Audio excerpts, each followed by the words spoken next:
Hi friends, welcome to Salem Padma சமையல். இன்னைக்கு நம்ம என்ன பார்க்க போறோம்னா கொஞ்சம் டிஃப்ரெண்டான உப்புமா.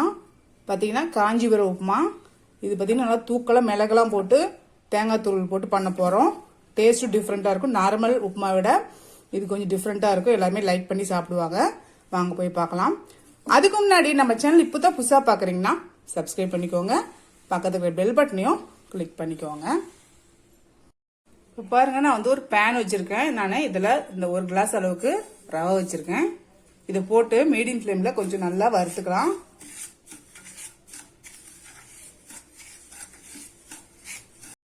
இப்போ பாருங்க, ரவை நல்லா வறுபட்டுருச்சு. இப்போ இதை நான் ஒரு பிளேட்டுக்கு மாற்றிக்கிறேன். இப்போ மறுபடியும் நான் பேன் வச்சிருக்கேன். இதில் நான் ஒரு 2 டேபிள் ஸ்பூன் அளவுக்கு தேங்காய் எண்ணெய் விடுறேன். இதுக்கு தேங்காய் எண்ணெய் தான் நல்லா டேஸ்ட்டாக இருக்கும். உங்களுக்கு விருப்பம் இல்லை, நீங்கள் உங்களுக்கு எது பிடிக்குதோ அந்த எண்ணெய் யூஸ் பண்ணிக்கோங்க.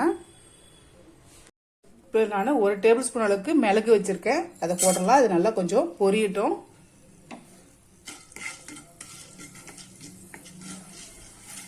இப்போ மிளகு பொரிஞ்சிருச்சுன்னா 1/2 டீஸ்பூன் கடுகு வச்சிருக்கேன். அதை போட்டுறேன். கடுகு பொரியட்டும். இப்போ கடுகு பொரியுது. இதில் நான் 1 டேபிள் ஸ்பூன் உளுத்தம் பருப்பு, 1 டீஸ்பூன் கடலைப்பருப்பு வச்சிருக்கேன். இது நல்லா செவக்கட்டும். நான் 1/2 டீஸ்பூன் சீரகம் வச்சிருக்கேன். அதை போட்டுடலாம்.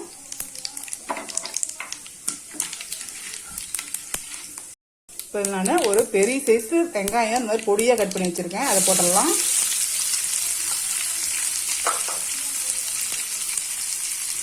ரெண்டு பச்சை மிளகாய்,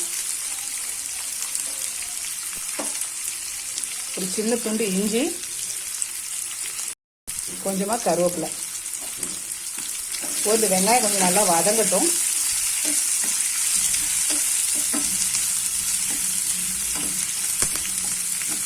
இப்போ வெங்காயம் பாருங்க நல்லா வதங்கிடுச்சு. இப்போ நான் இதுல ரவை இடத்துல அதே டம்ளர்ல 2 டம்ளர் தண்ணி வச்சிருக்கேன். அதை ஊத்திடலாம். இப்போ இதுக்கு தேவையான அளவுக்கு உப்பு போட்டுக்கலாம். நான் 1 டீஸ்பூன் போடுறேன். நீங்க உங்க டேஸ்ட் அந்த மாதிரி போடுங்க. இது நல்லா கொதிக்கட்டும். பாருங்க, தண்ணி நல்லா கொதிக்க ஆரம்பிச்சிருச்சு. நான் 2 டேபிள் ஸ்பூன் தேங்காய் தூள் வச்சிருக்கேன். அதை போட்டுறேன்.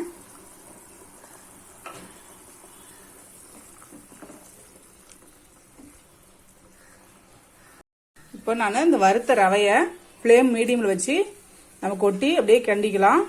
கட்டி விழுவாம இருக்கு. அப்பதான்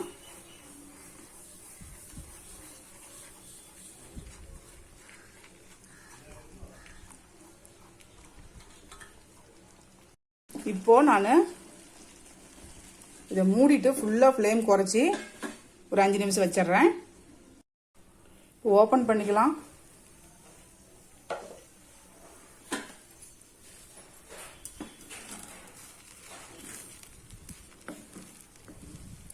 அவ்வளோதாங்க, சூப்பராக நம்ம காஞ்சிபுரம் உப்புமா ரெடிங்க. இதுக்கு மேலே நான் கொஞ்சமாக தேங்காய் துருவல் போட்டு இறக்கிடுறேன்.